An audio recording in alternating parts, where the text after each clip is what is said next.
Grass. It's inevitable. Welcome back to this really stupid series where I time how long it takes cartoon characters to touch grass. Today, I'll be taking a look at OKKO Let's Be Heroes. For the new viewers of this series, let's go over the rules. The timer begins as soon as the character appears on screen, and the timer ends when we can confirm that a character is touching grass. If a character is shown to have been touching grass in a previous shot, the previous shot is where the timer ends. We can also use observations of the environment from throughout the series to determine if a character is touching grass if it's not made clear directly. The timer will pause if the character leaves the current scene, the scene shifts its focus off that character, or the show simply cuts to a new scene where that character is not present, and the timer will not resume until the character is seen on screen again. However, even if a scene isn't focusing on the character, the timer will still run if they can be visually seen in that shot. In-universe video footage of a character does count towards their time,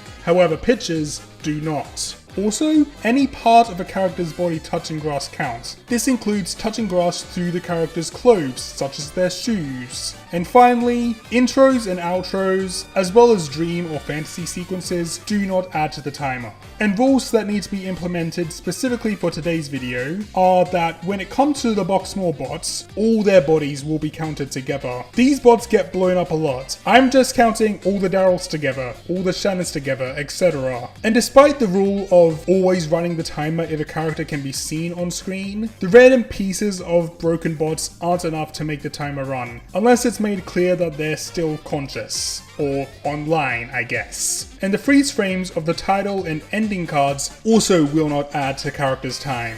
Now to introduce today's grass-touching contestants. We have KO, Rad, Enid, Carol, Mr. Gar, Dendy, TKO, Daryl, Shannon, Raymond, Jethro, Ernesto, Michaela, Fink, Lord Boxman, Professor Venomous, and Shadowy Figure. Okay, KO, let's touch grass.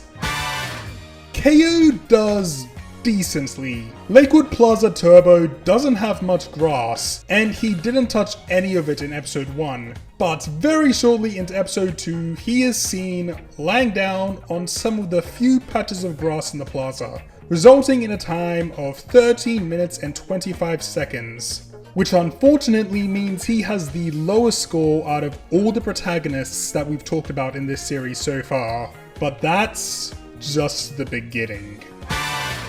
The longest it has taken for a main character to touch grass in terms of amount of episodes is a tie between Jesse and Simon from Infinity Train, who both touched grass for the first time in their 4th episode appearance. I explained all that to prepare you for the insanity I went through timing Rad. Because if you remove the episodes he just doesn't appear in, it doesn't take him 4 episodes, or 5, or 6, it takes him 11 episodes to touch grass. I began losing my mind searching the episodes for him touching even the tiniest bit of grass. Eventually it felt like he was mocking me, standing by the grass around the Lakewood tree in Do You Have Any More on the back, and getting even closer in Just Be a Pebble. I was honestly losing it. Fitting that the next episode, presenting Joe Cuppa, had Shannon freaking out just like I was. But the episode's wrapping up and he still hasn't touched— Holy shit, finally! With 56 minutes and 15 seconds, he has the 2nd worst time of this series so far. Yeah, going through these episodes, I began to notice something. Not only was Rad not touching grass, but neither was Enid. She appeared even more than Rad. So by the time he had touched grass, her time was already over an hour. She took her sweet time to touch grass. Rad even touches grass for a 2nd time before Enid does it for her 1st time. Thankfully, the events of We Got Hacked seem to save her, as it forces Dendy to essentially reboot the plaza. And right after that, we get the episode Plaza Olympics. And finally, good lord, that took way too long. Enid gets an abysmal time of 1 hour, 23 minutes, and 30 13 seconds. Thankfully, the rest of these characters won't drive me as insane as Rad and Enid did. Carol appears a lot less than the main three, so it takes her many more episodes to touch grass, but her limited time on screen cut her final score down a lot. Plaza Olympics was an annoying episode to go through and cut up, with her constantly appearing for a few seconds and disappearing, but thankfully, at the end, she is seen standing on grass, giving her a time of just 14 minutes and 57 seconds.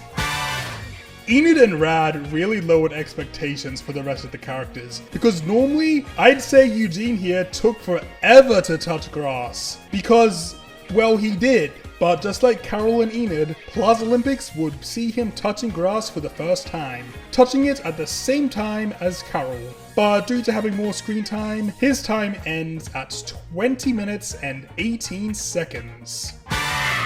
I've always believed Dendi to be the best character in the show, and her grass-touching speedrun is just more proof of how epic she is. After a background cameo in Your Level 100, she is then seen following KO from the shadows and BAM! Standing on grass in 12 seconds, just barely below 13 seconds, easily sending her up to number 1 for now. TKO actually first appeared in Face Your Fears, since he came directly from KO and not the game, so the time starts here. Seeing him inside KO's mind doesn't count, as that falls under my no fantasy/dreams rule, but as soon as he makes his appearance again and the timer continues going, the first thing he does is touch some grass, granting another really great time of just 55 seconds. First of the box spots did pretty well in the grass touching tournament. His first few appearances don't have any grass touched by him, but when we get to sibling rivalry, we see him and Shannon watching their brother from the bushes, and unlike the bushes we saw Dendi in, we can see that there is definitely grass under these bushes, putting Daryl touching grass at a very decent 11 minutes and 29 seconds. For Shannon, however, this wasn't her first time touching grass. She touched it much faster. She has one scene inside a box more, and then the next time she's seen, she's standing next to KO on grass. Shannon gets an amazing time of just 30 seconds. Ray Ray is another incredible grass toucher. Funny that the villains seem to be doing a much better job than the heroes. Anyway, there's no grass touching in sibling rivalry, but the sporty bot obviously couldn't keep off the grass for long. So of course, Plaza Olympics is where he would touch it. He, Daryl, and Shannon's box lands right on grass, and the box disappears between shots, which is fine. This does happen with the boxes a bunch in the show, and it does mean that once Raymond emerges from his flower, he is touching grass after 5 minutes and 1 second. This also makes Plaza Olympics tied with Gem Glow as the episode with the most instances of characters first touching grass. Now, Jethro is interesting.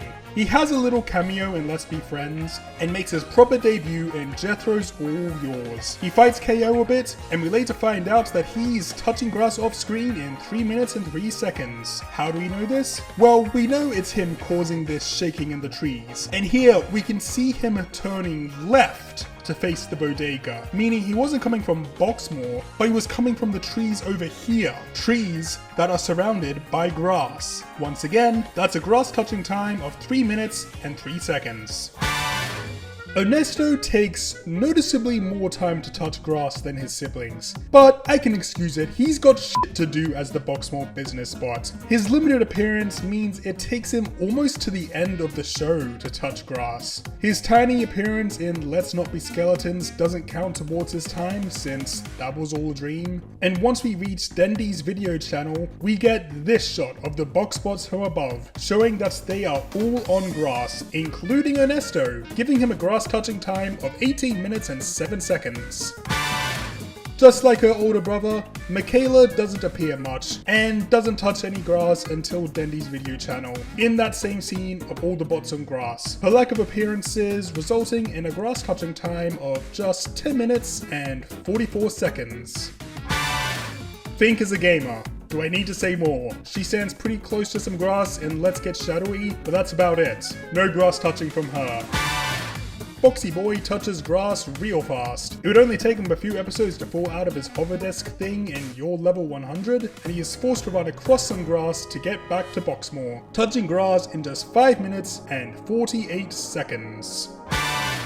Like KO and TKO, I'm counting Professor Venomous and Shadowy Figure separately. PV touches grass in pretty decent time. Nothing for his first few appearances, but when Boxman crashes, he walks outside, touching grass in 3 minutes and 54 seconds. And yes, I'm counting this as grass. Its red color is probably just a reference to Professor Venomous's change in skin color. Plus, if you listen to his footsteps, yeah, I'm pretty confident saying this is grass. Also, I'm not counting Laser Blast in his grass touching time. If I'm not counting Shadowy to his time, it will be weird of me to count Laser Blast to it. Speaking of Shadowy, this video began with some absurdly long grass touching times, and now it ends with some instantaneous grass touching from Shadowy Figure, who is touching grass the moment he is first seen.